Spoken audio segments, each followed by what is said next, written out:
Hoje, o Melhores Cast recebe um líder que carrega nas mãos não apenas a direção de uma das maiores produtoras de celulose do Brasil, mas também a missão de transformar um setor tradicional em um verdadeiro laboratório de inovação em gestão de pessoas. Direto do sul da Bahia, a Veracel Celulose não só é uma potência industrial que gera impacto econômico e social na região, ela também se consolidou no ranking das melhores empresas para se trabalhar, mostrando que é possível unir performance, cuidado com pessoas e sustentabilidade. Nosso convidado é Caio Zanardo, diretor-presidente da Veracel, que vai revelar os bastidores dessa jornada, como engajar times que convivem com a floresta e com a indústria, como atrair talentos para o interior do Brasil e, principalmente, como liderar com propósito um negócio global. O maior aprendizado na liderança lá é entender quanto a gente, como líder, consegue, de fato, modificar ou influenciar o teu entorno. Prepare-se porque o episódio de hoje é daqueles que inspiram líderes, gestores e qualquer pessoa que acredita que trabalho pode sim transformar vidas. Este é o Melhores Cast, o podcast do GMAT. Recebemos as melhores empresas para se trabalhar e conversamos sobre as práticas que elevam os seus resultados a partir das pessoas e a gestão do seu time. Cultura, comunicação, liderança, atração e retenção de talentos, plano de carreira, benefícios e partnership. Práticas para você implementar na sua empresa. Uma conversa que irá te inspirar a valorizar cada vez mais os seus colaboradores e torná-los protagonistas nessa jornada.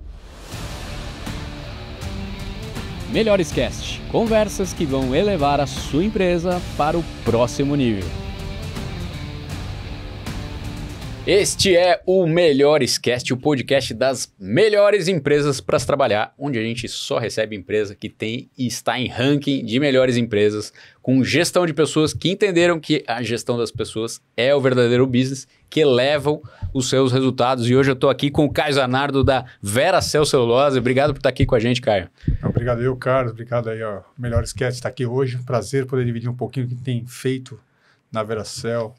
Tentar dividir um pouquinho da liderança, acho que é sempre bom compartilhar e aprender com vocês também. Muito bom. E olha, se liga aqui nesse episódio, porque eu estava aqui no off conversando com ele, a Veracel está no sul da Bahia, numa região onde ela tem uma influência muito grande, não só com seus colaboradores, mas com a sociedade em todo. Tem uma empresa que, na gestão de pessoas, ela faz um trabalho muito legal para ter resultados, mas que também extrapola isso para a sociedade, diferentemente das empresas que estão em grandes centros. Então, tem várias particularidades bacanas aqui para você conhecer sobre a Veracel, que é uma grande empresa. Vamos lá, Caio. Você está há 5 anos na empresa, né? 6 anos já. 5 anos, isso. Todo o meu background é no setor florestal, de celulose e papel. Eu assumi a presidência em 2021. Começou como estagiário no segmento, né? Foi como trainee, legal. Né, na época lá, naquela época. Tivemos um boom de trainee nos anos 2000 e de lá para cá a gente vem galgando várias áreas, várias posições. Mas na Veracel foi justamente logo 1º de fevereiro de 21, ou seja, um mês antes, uns 15 dias antes da Omicron, da pandemia. Então foi algo também bastante emblemático desse momento de chegada da Veracel. Cara, e até puxando esse assunto, né? Chegar num CEO que vai cuidar de liderança, né? Cuidar das pessoas e esse desafio de repente, você chegar lá e pum, tá tudo fechado. Como é que foi esse momento? Eu acho que o mais interessante, né, Carlos, quando eu cheguei lá, assim, eu gosto muito de estar bem próximo da operação. Sempre tive essa questão de estar próximo da operação. E você não poder visitar, não poder conversar com as pessoas, às vezes não poder nem ver o sorriso da pessoa, de entender, de ler, né? O corpo fala, a gente fala tanto na liderança, tudo de corpo fala, aqui. E você fechado. Então a gente criou, né, mecanismos ali de conexão com as pessoas que eu acho que foram muito interessantes para poder chegar e entender a cultura de como é que estava, onde eram os gargalos, o que precisava ser feito. Então foi um momento muito particular, né, essa chegada numa liderança, né, numa alta gestão, numa empresa significativa nesse momento. Um desafio, né, a mais ali, né? Que passamos por isso, né? Nossa, nem fale. E vocês estão há mais de 5 anos já em ranking de melhores empresas para se trabalhar, né? Como que você definiria a gente vai entrar nos detalhes aqui, mas como que você definiria a cultura da Veracel em relação à gestão de pessoas? Eu acho que a cultura da Veracel é uma cultura bastante humanizada. Eu acho que ela vem dessa questão há bastante tempo já, né? Então, eu acho que o que nós fizemos nos últimos anos foi dar uma lapidada nessas questões. Acho que o que eu percebo ao longo dessa história, quem conhece a Bahia sabe o quanto o baiano ele é solidário, o quanto que o baiano ele é inclusivo, ele quer puxar. Então, acho que tem vários elementos que ajudam nessa questão. O que foi é justamente entender as ferramentas de melhores empresas para trabalhar como um apoio à gestão para eliminar os gargalos. Então foi isso que a gente olhou muito nisso. Então, aonde que não estava, o que não estava performando bem? Aonde que eram os pontos que a gente achava, ou nós visualizamos que não estava legal? Pô, vamos estruturar questões nessa e mostrar para as pessoas. E isso vem sendo mostrado e apresentado e discutido e debatido. Então, é uma construção conjunta, literalmente. E tem sido muito positivo esses pontos. E você colocou até na conversa anterior ali no off que a gente estava tendo, que tem muita coisa que funciona na Faria Lima, mas lá não. Né? É até de gestão de pessoas, né? E quando a gente fala de gestão, não adianta a gente querer pegar um modelo que alguém implementou nos Estados Unidos e trazer para o Brasil ou qualquer lugar do mundo para cá. A gente tem que entender muito esse ambiente. E o que eu percebi foi justamente isso. A Veracel é uma empresa de baixa rotatividade, as pessoas ficam lá por muitos e muitos anos, são pessoas que gostam da região. Era, até antes da pandemia, uma região menos atrativa, né? As pessoas queriam ir para o grande centro. Então, quando eu cheguei lá e entendi, peraí, nós temos que entender um pouco desse momento e implementar, né, ações exclusivas dado a cultura da Veracel naquele momento. Acho que foi de muito sucesso algumas delas, né? Por exemplo. E eu entendo assim que realmente, de fato, depois da pandemia, virou um pouco o jogo assim, para atrair as pessoas, né? Porque acho que antes dela era talvez uma dificuldade para vocês conseguirem trazer profissionais para a região, né? Todo mundo olhava sucesso em estar em grandes centros, né? Acho que o grande sucesso era trabalhar na Faria Lima, era ir para grandes centros, lá na região, Salvador, Belo Horizonte, Vitória. Então você tinha essa questão de que o sucesso você ia conseguir fora de lá. O que nós percebemos são pessoas do mercado financeiro, por exemplo, áreas como compliance, auditoria, financeiro, RH, que falam, não, eu quero agora ter uma vida mais tranquila, quero viver, né, próximo da natureza, quero entender um pouco de outras questões. E lá a região combina muito isso. A natureza ela é riquíssima. E uma boa empresa para se trabalhar num lugar desse, isso atraiu demais. Então a gente conseguiu trazer bons talentos. E essa geração mais nova tem buscado isso. Acho que os mais velhos também vão começar a buscar, mas com certeza são valores que têm colocado a Veracel como boa atratividade. Você falou dos mais novos, é muito bacana porque esse público mais novo está muito ligado a propósito, né? O que a empresa tem de propósito, de valores, muito além do capital financeiro e tal. E vocês já vêm trabalhando isso muito bem, né? Vamos falar um pouquinho desse impacto de vocês na sociedade e como isso tem atraído talentos também. O nosso propósito da Veracel é inspirar pessoas, valorizar a vida e ser responsável. Então, quando a gente traz essas questões, e esse propósito surge, não só a celulose é um baita de um produto essencial durante a época, a gente sabe a importância que tem no papel, mas quando a gente olha a Veracel, justamente por estar em 11 municípios no sul da Bahia, representar quase 1,5% do PIB do estado, a gente percebeu que essa questão de valorizar a vida, ser responsável, inspirar pessoas, era o que fazia match com as pessoas que ali estavam. Então, as pessoas se sentem hoje, elas representam na sociedade muito dos valores que a empresa prega também. E isso faz com que você ganhe um engajamento gigantesco, né? Tanto no engajamento dos colaboradores, mas também da visão da sociedade perante a empresa. Né? Não existe, um dos nossos diretores fala que não existe empresa de sucesso em território fracassado. Então, isso é emblemático. Então, a gente tem que entender que a sociedade faz parte da gestão do dia a dia, na liderança, que a sociedade faz parte também do nosso negócio. E lá, em especial, vocês têm um impacto muito forte na comunidade, né? Na sociedade. Vocês representam um PIB altíssimo do estado e do município e das regiões, mais ainda, né? A Veracel, nós estamos lá, a gente produz 1,1 milhão de toneladas de celulose por ano, são aí mais de 200 mil hectares, né? Sendo quase metade é conservação e metade é a plantio de floresta. É 50%? 50%. Então, assim, metade da área está conservada, né? E a gente tem uma área que é a maior reserva, né, chama RPPN, Reserva Particular do Patrimônio Natural, aonde a gente tem a maior reserva do Nordeste em Mata Atlântica. São mais de 6 mil hectares essa área, mais de 200 trabalhos científicos na área. Então, imagina, todo esse know-how a serviço da sociedade. Então, o que a gente tem buscado é trazer e dividir isso com as pessoas, de modo que elas entendam esse ecossistema que faz parte. Tem muito mais por trás, além do negócio, né? Em si, lógico. Né? Acho que fazer celulose ela é complicada, mas não é tão complexa como estar no território e entender todas essas complexidades no território como esse. E como que foi chegar lá e aquilo que eu percebo do teu trabalho, uma preocupação genuína ali de de fato entender as pessoas, né? E não vir com ideias prontas. Você teve que se conectar ali com um novo local, com suas particularidades e ir a fundo mesmo do que essa sociedade precisa, quais são as relações, né? Você comentou que a empresa tem a relação também com os pescadores, com as esposas, com violência doméstica, e vocês vão a fundo disso para poder ser um ícone ali de ação e de divulgação de comportamento e valores na sociedade lá, né? O nosso negócio está muito conectado com sustentabilidade. Sustentabilidade é conectado com as comunidades locais, né, e tradicionais. Hoje são 34 aldeias indígenas que a gente tem na região. São mais de 30 mil hectares. São mais de 30 mil indígenas, né, naquela região, das quais estão ali conosco.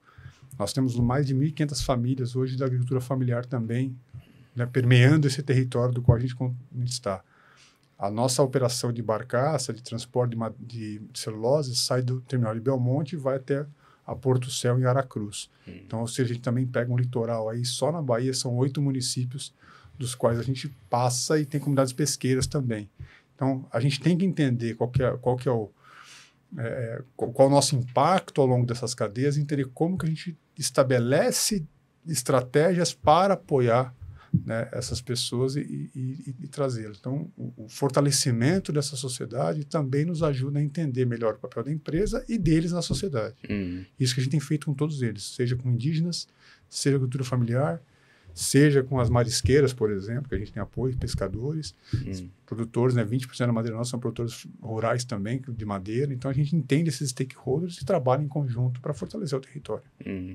Acho que ali fica latente o quanto é o impacto social da empresa, porque, de fato, vocês são, né, uma referência ali, menos para as empresas que estão em grandes centros, mas também tem, né? Mas talvez a gente nem traga o assunto. Eu não vejo muitas empresas em grandes centros, vai. Acho que foi esse maior aprendizado que eu tive maior aprendizado na liderança lá, é entender o quanto a liderança, né, o quanto a gente como líder consegue de fato modificar ou influenciar o teu entorno.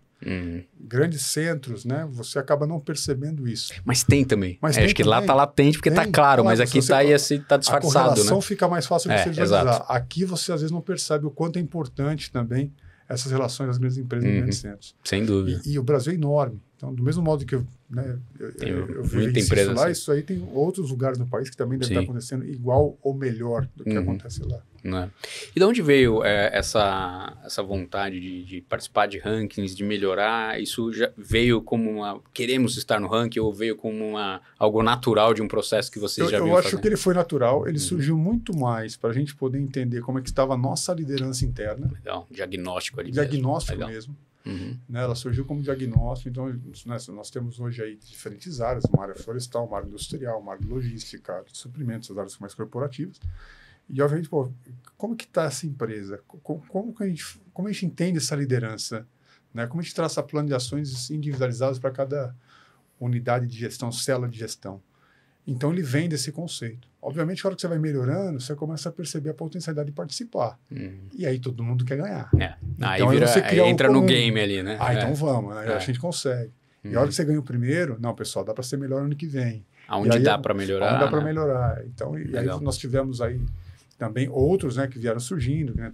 Aí foi o regional, aí agora o Top Agro, que a gente também ficou classificado. Tivemos a diversidade. E as pessoas começam se ver através daqueles prêmios também, né, e fortalecer a cultura interna na liderança. O impacto de vocês percebeu muito no sentido de atração de talentos, fortaleceu ainda mais ali a marca empregadora? Muito. A gente tem percebido um aumento interessante no LinkedIn da empresa, no Instagram, né, nas redes sociais de maneira geral. São dois temas que, quando a gente divulga, né, lá, você vê que aumenta muito. Quando a gente coloca vaga em aberto, ou quando a gente coloca questões de meio ambiente também na rede social.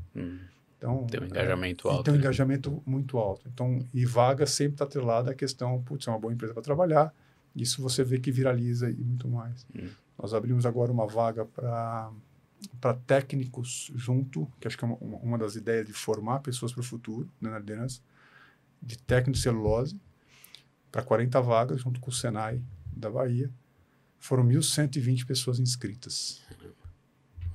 Ou seja, então assim, peraí, eu quero fazer parte. Virou um processo ali de seleção enorme. E no momento que a gente diz muito que tá com carência de mão de obra. Então, assim, aí vem para a gente como gestor, será que é uma carência ou será que há uma falta, ou a gente não consegue explorar algumas oportunidades que podem surgir? Então, a gente tem discutido isso, o quanto de fato você consegue trazer os melhores talentos para a sua empresa. Isso é legal, porque é uma ponte assim para muita gente que gostaria de para ter uma qualidade de vida maior, mas pô, mas eu vou trabalhar onde, né? Aí você vê uma grande empresa com as melhores práticas, começa a juntar uma coisa com outra. Pô, peraí, vou morar com qualidade de vida num lugar paradisíaco, né? Com uma empresa boa, né? Porque às vezes você fala, pô, vou ter que sair do centro, dos grandes centros, vou para uma empresinha, é outro mundo. Não, você vai para mesa de primeiro mundo ali, assim, né? Então você começa a juntar várias questões ali para atrair, questões né? salariais, benefícios dentro aí das melhores práticas, né? De consultorias que apuram para a gente, entendem, assim, competitivo. Então, de fato, isso tem sido visto como valor, né? Tem sido percebido como valor. Legal. Isso tem sido bom. Como que está o trabalho de vocês e como que vocês atuam na questão do pilar aí da liderança, assim? Até onde ela vai, qual a responsabilidade do líder, desde a tua como líder principal até as outras lideranças? A gente tem dito que é o seguinte, o diretor da empresa, né, nós somos lá em 5 diretores, nós somos o professor da estratégia. Bom, boa nomeação, gostei. Então a gente define as estratégias, olha 4, 5 anos, quais as ameaças, o que as oportunidades. Então nós temos sido muito o diretor, né, os professores da estratégia. Quando vai para os gerentes, de maneira geral, né, eles são o que sustentam a estratégia. E quando você vem para a coordenação, quando você vem para os especialistas nossos, para a supervisão, cara, essa é a galera que de fato executa a estratégia. Então, hoje, na data de hoje, nós estamos lá com nossos 60 líderes hoje, né, passando 2 dias na escola de líderes que a gente acabou de lançar, justamente debatendo essa visão de qual que é o papel e responsabilidade de cada um. O que a gente tem percebido, Carlos, eu acho que aqui o interessante nós não podemos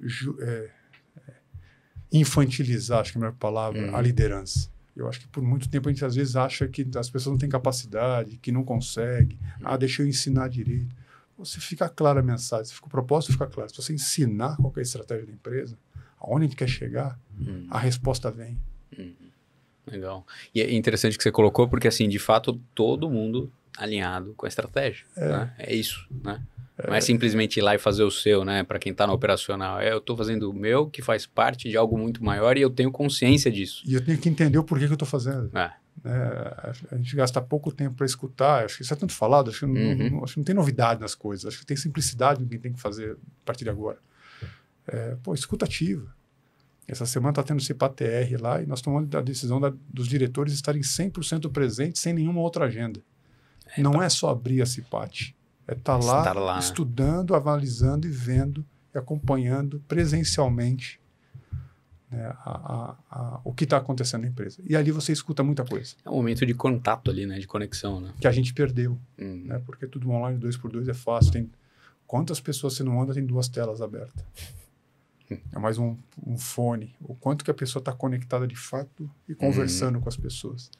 Então, a gente tem feito isso muito forte com nós diretores, né, com os gerentes também, de criar momentos de conexão.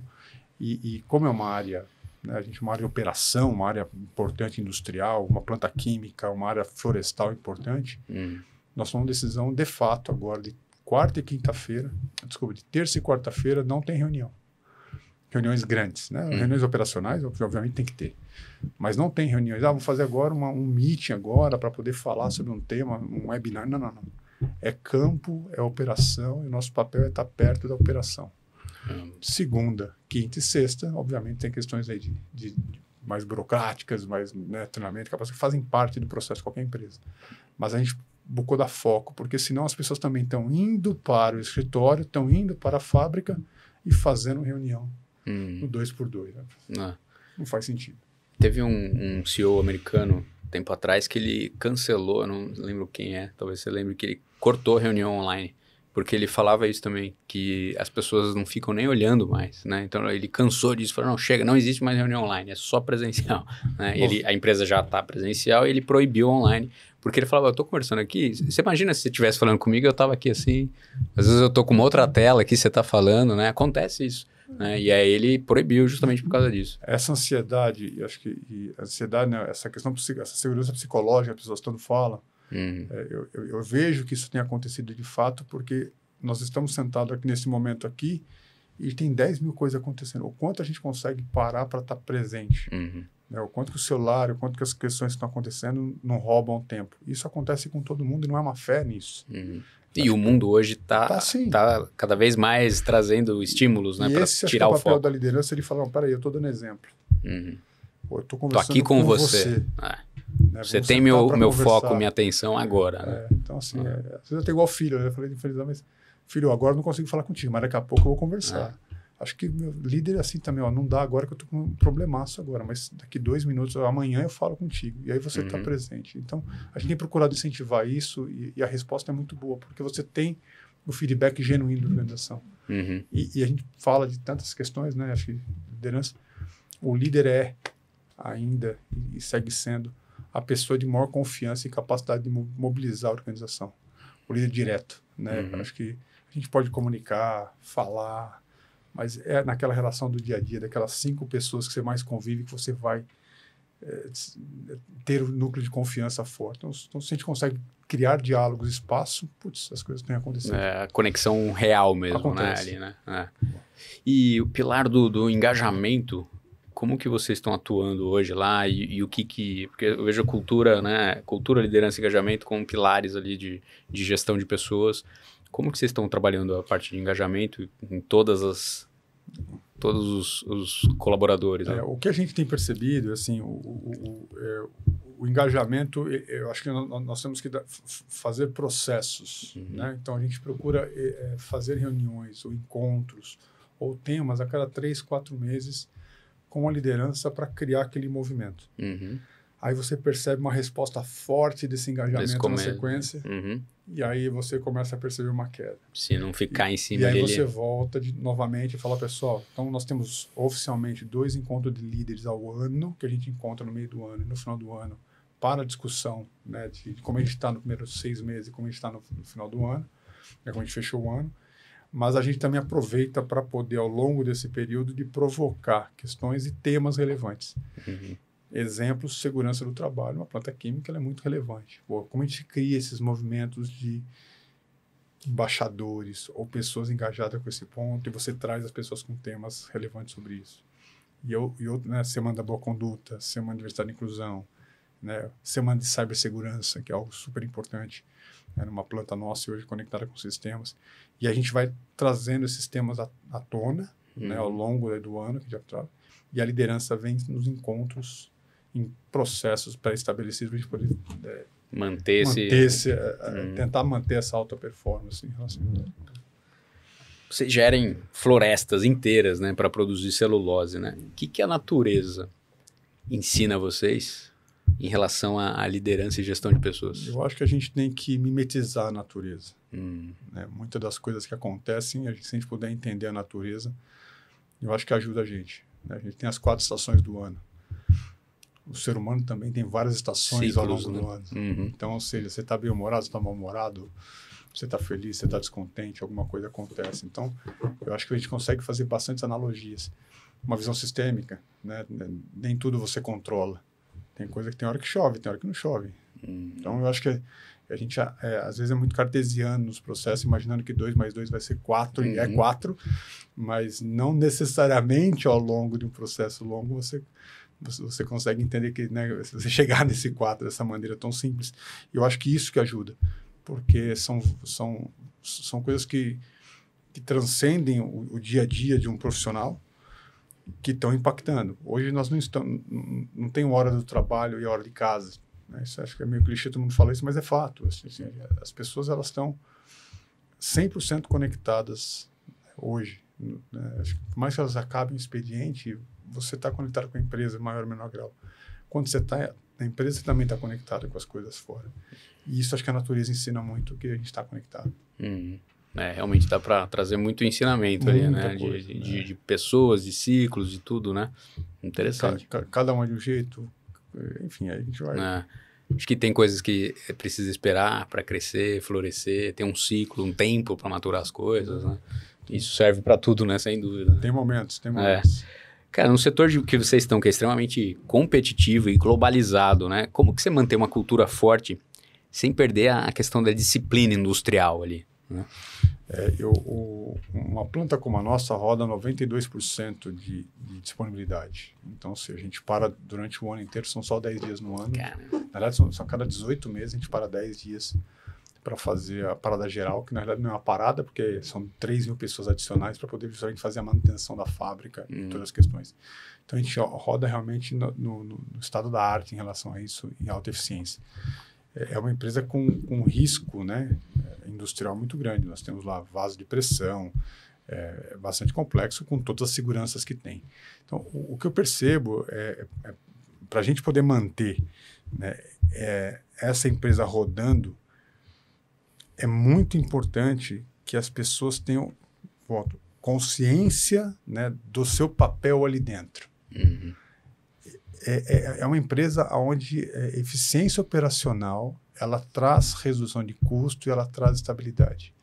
A estabilidade operacional é para a gente chave de um mercado competitivo, como você trouxe. Uhum. Então, e obviamente redução de gargalos. Então, o gargalo é o modelo Toyota aplicado, né, de redução e desengargalamento de estabilidade. Isso Lean Factory ali, né? Lean Factory mesmo. Uhum. Processo muito contínuo. E na Florestal, é a mesma evolução, só que de uma maneira diferente. E aqui eu trago duas visões interessantes numa empresa de celulose, ao meu ver. Né? Uma empresa industrial, a parte industrial, ela é muito esse modelo de processo estável. Você tem um grande digestor que ele não pode parar nunca, e qualquer parada nele, os custos são gigantescos. Quando você vai para a Florestal, você tem várias máquinas de colheita. Uma máquina parada, às vezes, pode não representar o problema como um todo. Então, lá você tem como é que eu replico o comportamento para todos eles. Então, o modo de gestão da Florestal, eu tenho que replicar comportamentos, entender quem é o benchmark ali dentro para replicar o comportamento para os demais. Na indústria, eu trabalho muito com análise de falha, com risco e tomada de decisão calculada. São diferentes ali mesmo. Para manter a excelência, e aí com base nisso você consegue ter previsibilidade. E a interação entre as duas é essencial, porque qualquer tipo de madeira impacta diretamente no processo industrial. Então essa interface floresta-indústria é algo que a gente tem fortalecido muito para poder garantir esse entendimento, até porque variáveis da madeira, não necessariamente você conhece todas elas também no processo. Tem muitas variáveis que você tem que atuar. E aí as questões digitais hoje têm avançado muito para a gente poder tomar decisão em cima de dados, né? Então, com as análises de dados preditivas, com IA, com todas as questões que estão acontecendo, tem nos favorecido ter maior entendimento das correlações. Na parte de gestão de pessoas, vocês têm algum projeto ou já têm usado inteligência artificial? A gente não... com pessoas, eu creio que diretamente não. Né? Assim, a gente tem usado... Acho que todo mundo está usando essas ferramentas que vieram para usar e para ajudar, para melhorar, para fazer... Mas diretamente na área de pesquisa, na área de pessoas ainda não. Nós estamos muito no fato ainda de people analytics, entendendo dados, estruturando, data lake, essas questões, para poder usar o que a gente acha que vem. A gente está mais no fast follower do que de fato sendo um pioneiro nisso, acho que faz sentido. A gente tem usado mais no core do processo. Acho que faz nesse sentido, assim. Então a gente tem muita machine learning já na fábrica com predição, muito nessas questões. E, obviamente, trazendo competência para as pessoas na gestão de pessoas, né? Competência para as pessoas entender o potencial dessas ferramentas. Tive uma palestra, eu esqueci o nome da pessoa, do palestrante, mas ele falou uma coisa interessante. A gente está para IA, o que a gente está para a internet de escada há um tempo atrás. Então, ainda acho que está muito no começo e acho que tem um ramo. E acho que a preparação que é importante para a gente poder decolar e usar e, de fato, gerar valor. Né? Você não viver só, tem muita coisa legal, tá, mas como é que você coloca isso na prática? Sim. Então, nosso pensamento está mais ainda aguardando um pouco mais na questão de... Legal. Olha, se você quer elevar sua empresa para o próximo nível, o teu foco deve estar na gestão do seu time. O GMAT é a empresa que nasceu desse podcast. Ele é um ecossistema que reúne os melhores gestores de pessoas do Brasil. A nossa próxima imersão serão 2 dias intensos para trazer o método GMAT que reúne o melhor das melhores práticas das melhores empresas. Empresas que estão em ranking de melhores empresas para se trabalhar são as empresas que têm os melhores resultados, os maiores lucros. Estamos falando de gestão do seu time para trazer resultados excepcionais para a tua empresa. Aprenda as práticas que dão certo. Aqui na descrição desse episódio você vai encontrar o link da nossa próxima imersão. Entra lá, saiba mais e se inscreva. Eu tenho certeza que essa é a solução para trazer a sua empresa para o próximo nível. Vocês devem lidar com várias gerações lá, né, dentro da planta, desde o operador lá que está há 20 anos na empresa até essa nova geração, né? Daqui a pouco a gente está com 5 gerações no ambiente de trabalho, né? Como que vocês fazem essa ponte entre tradição e inovação? A nossa curva está uma curva bem normal, assim, são perto de 20%, abaixo de 25 anos, um pouco mais de 20%, né, um pouco menos de 20% também acima de 50 a mais. Então, estamos conectando, tem que conectar essas pessoas. Hoje a gente está trabalhando muito forte na mentoria, sabia? A gente está conectando... Aproximando esses dois extremos ali. Para poder um ajudar com o outro. A mentoria, nós focamos com mentoria de pessoas pretas, então pegamos o foco, né, porque a gente tem bastante...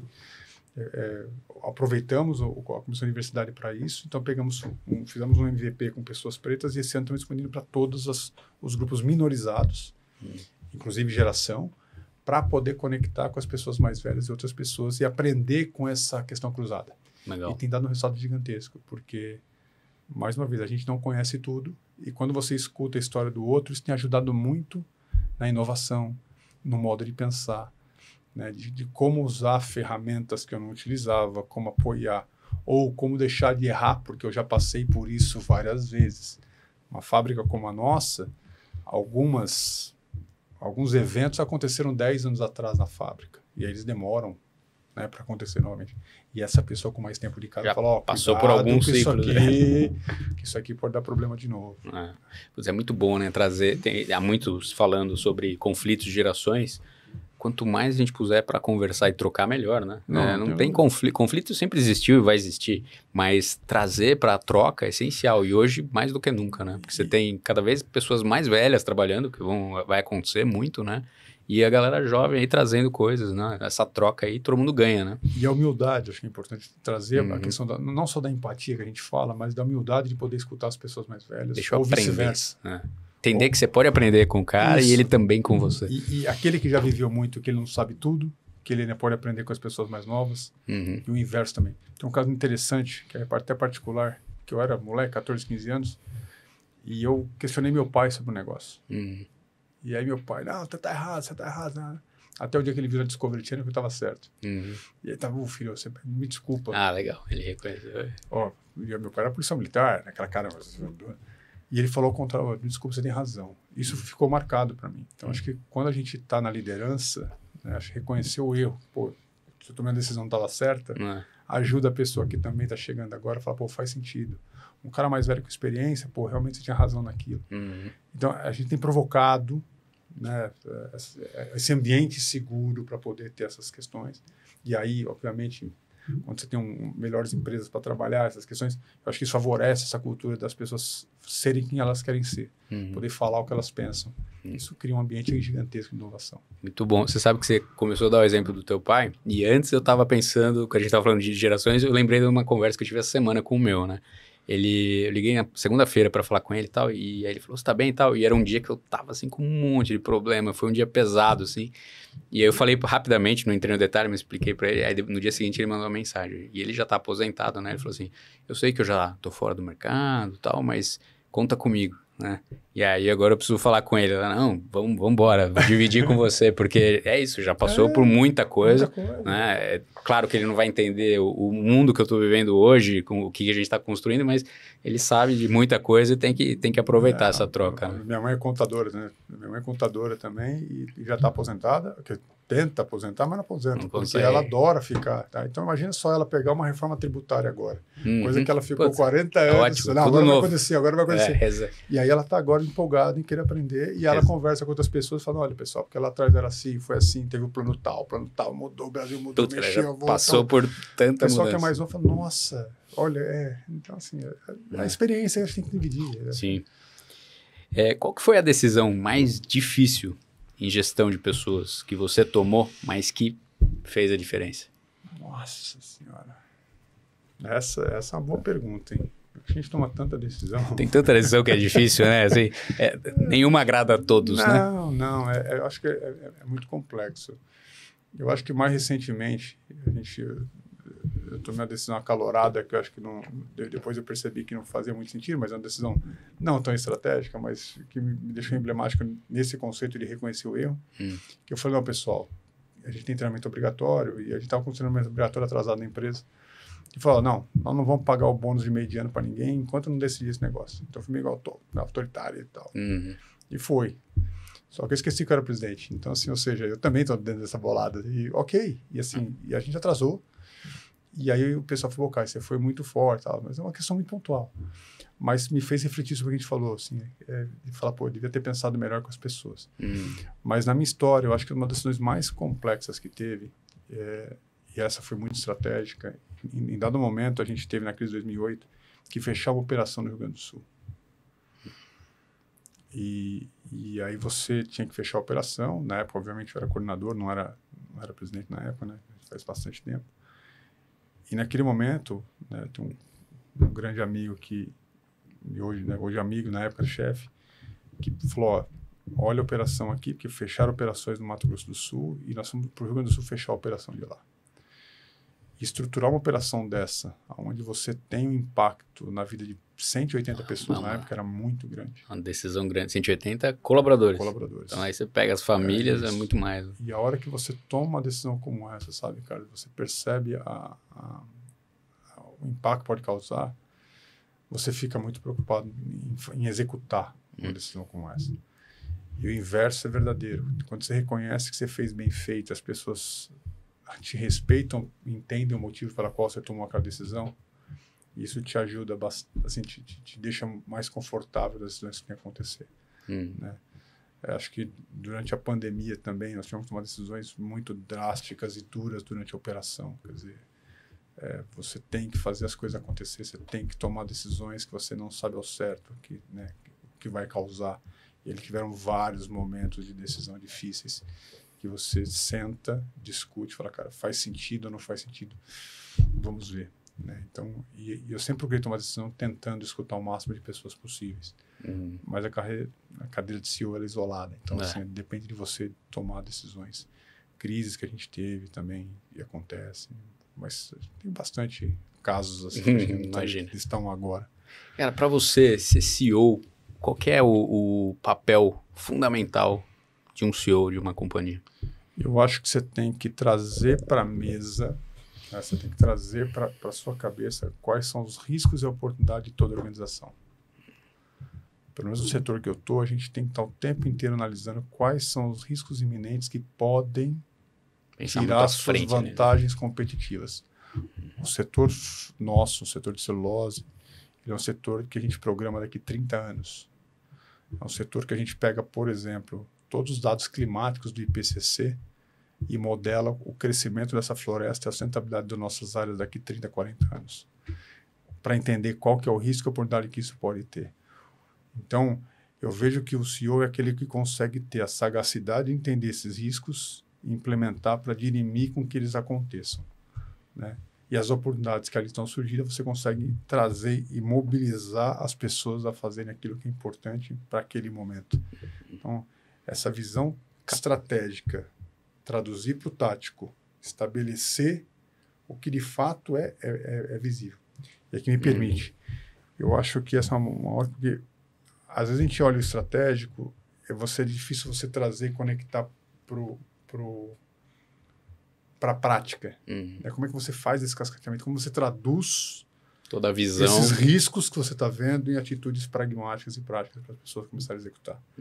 Você acaba tendo a leitura do cenário completo. Você tem que mobilizar as pessoas para que elas passem a entender pelo menos parte daquilo e façam essa construção juntamente contigo. Essa visão do futuro, essa leitura, né? E o mercado teu ali realmente tem um olhar, assim... É difícil, né? Nos tempos de tanta mudança que está acontecendo, e aí não só climática, mas de consumo, de tudo que está para acontecer. Pouco tempo atrás falava que, né, por exemplo, livros iam acabar, que o livro digital, eu até tenho lá o livro digital, eu confesso que eu acho que eu li um livro lá, tem um monte, mas eu gosto do papel ali. Assim. E é engraçado, já mataram o papel algumas vezes e não acontece. Né? E o setor foi se redescobrindo. Acho que, de fato, o consumo, né, o papel jornal, ele praticamente jornal acabou. Né, tem pouquíssimo jornal ainda. Ainda tem, eu vejo aqui na recepção de manhã, eu vejo todo... A gente percebe que ele praticamente, né, reduziu e era estimado. A própria questão de impressão, a gente tinha... Porque agora vai acabar o papel. Quando vê as impressoras, a pessoa imprimia 3 vezes mais, porque quando você datilografava, a pessoa era muito mais atenta para não errar, porque senão tinha que datilografar tudo de novo. O cara vai lá, corrige, vai... E errei. Então você teve um aumento, depois caiu, mas vieram outros consumos, como papel de embalagem, papel de... Embalagem de entrega, hoje em dia... É isso aqui. Então, assim, a própria questão do papel higiênico, dos papéis de lenço. Então, o setor foi percebendo essas oportunidades. Aí é a leitura lá do passado, que hoje esse mercado vai retrair, mas esses aqui são consumos que faz sentido. Pô, é um produto biodegradável, um produto sustentável, a pegada muito mais verde que outros produtos. Ou seja, isso ajuda muito a gente se reposicionar. Acho que essa é a leitura que a gente tem que fazer, se posicionar dentro do setor como esse. O que vocês fazem, além da questão financeira, para fazer o pessoal vestir a camisa da Veracel? Assim? Quando que você percebe que o colaborador está literalmente vestindo essa camisa? Eu vejo que o papel da liderança ela é fundamental para inspirar. Se você confia no seu líder, se você acredita no que ele pede, no que ele fala, você faz. Mesmo que você não entenda o porquê. Que muitas vezes o cara não está conseguindo passar. Ver, mas se eu confio nele, eu sei que o que ele está falando faz sentido.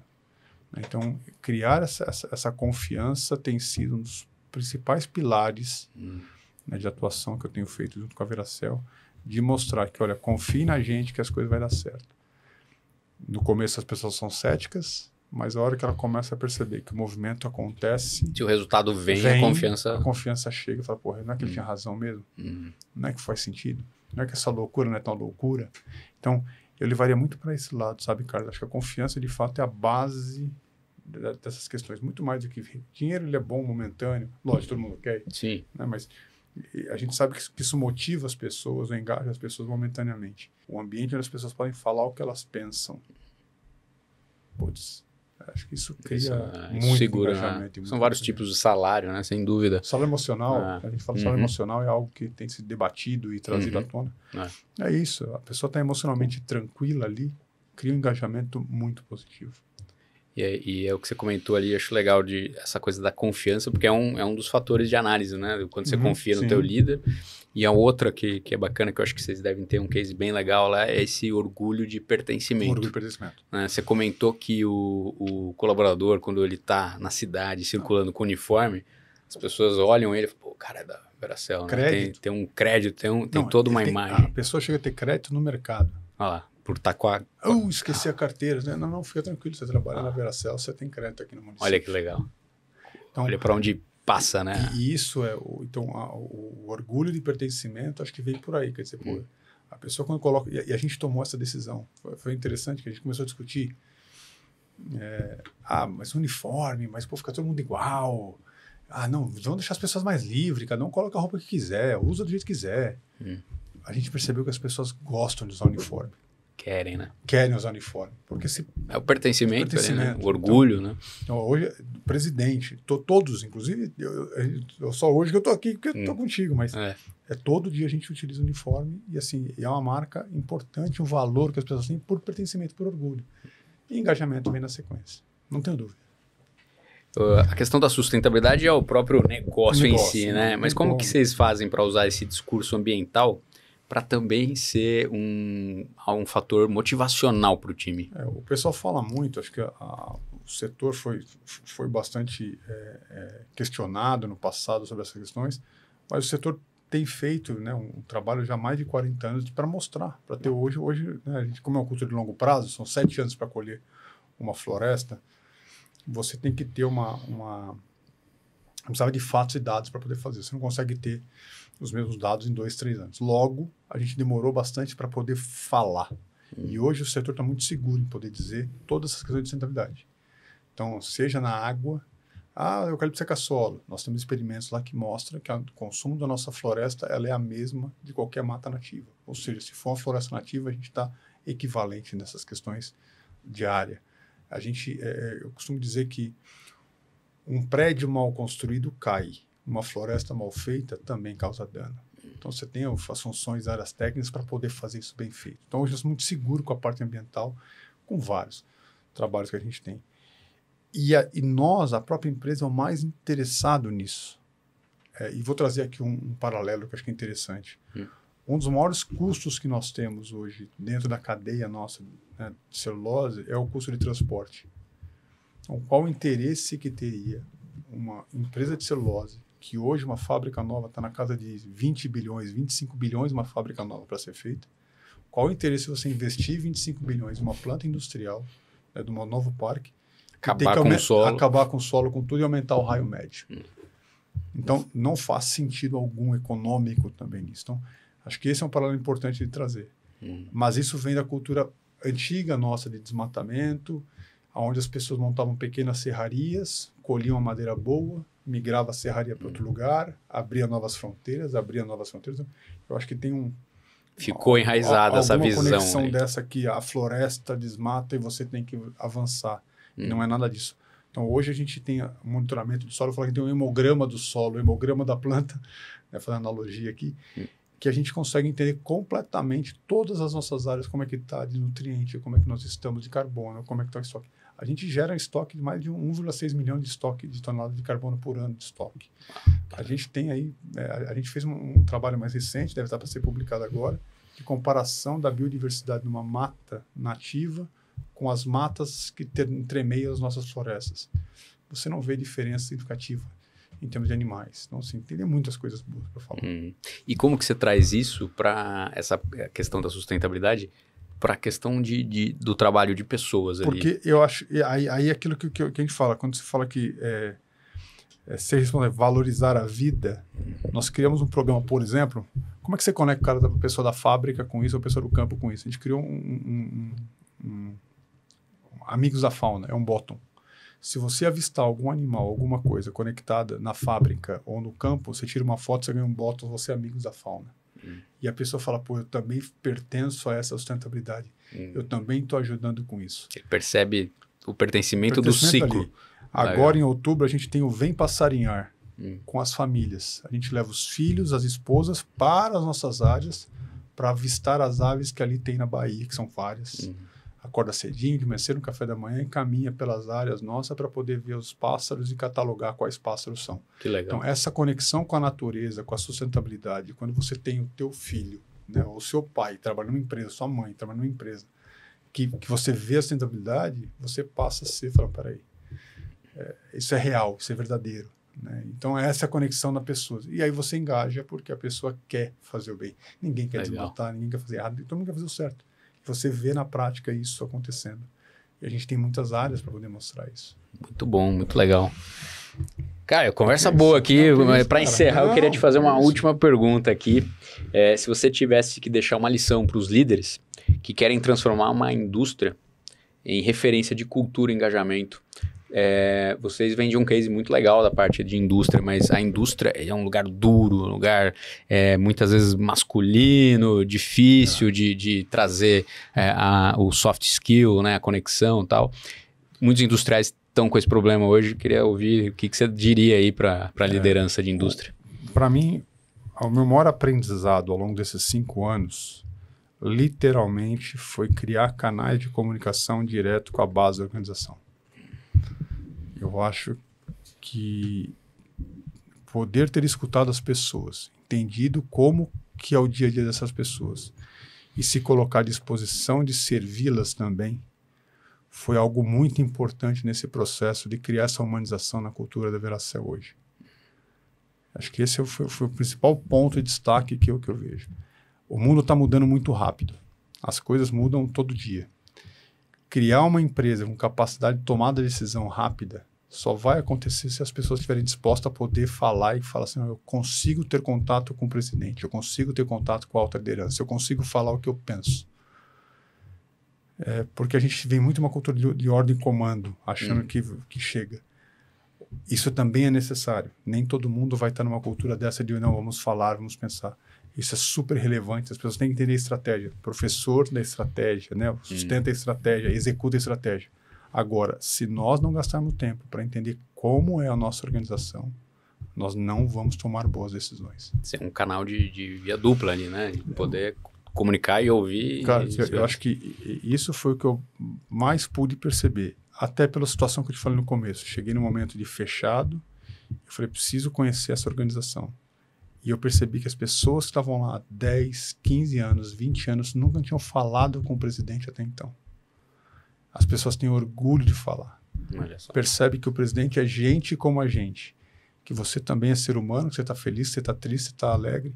E hoje, quando a gente anda na planta, conversa com as pessoas, cumprimenta as pessoas vêm e falam, cara, você está sabendo de tal tema? Pô, cara, parabéns por tal coisa que você fez. Ou que a empresa tomou decisão de tal coisa. Esse negócio não é legal. Você sente que você tem o canal aberto ali, né? Você provocou. Aí você fala, então as coisas estão acontecendo. As coisas estão se envolvendo.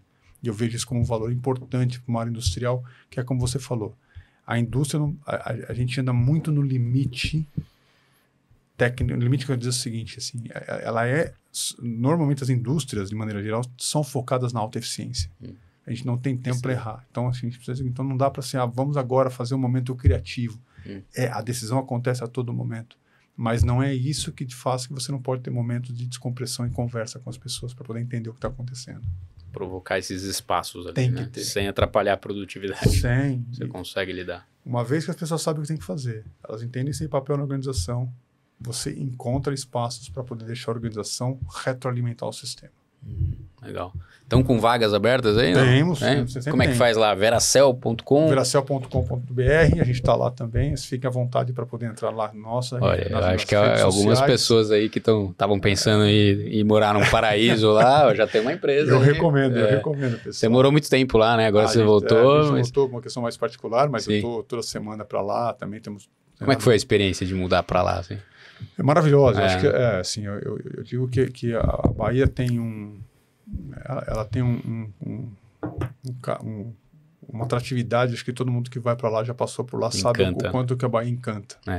Tem um bater ali diferente. Tenho certeza. O baiano, ele adora receber. Ele adora incluir as pessoas. Ele adora, né, ser host, assim, ser anfitrião. Então, é um estado do qual a gente tem muita abertura de conversa, muitos diálogos. E uma pessoa extremamente engajada e trabalhadora. Legal. Acho muito legal. Muito bom. Parabéns pelo trabalho. Você sai daqui com o nosso troféu aqui, obrigado. Ali, participação no Melhores Cast. Obrigado. Você quer eu renosso aí, pessoal. Leva para casa. Eu vou levar lá para lá, com certeza. Legal. Parabéns. Muito bom receber CEO aqui para ouvir um pouquinho mais dos cases. Parabéns pelo teu sucesso aí. Continue vida longa aí para vocês. Obrigado. Estou à disposição. É isso aí. Obrigado, Carlos. E você aí, curtiu o episódio? Não esquece de se inscrever aí no Melhores Cast e até a próxima.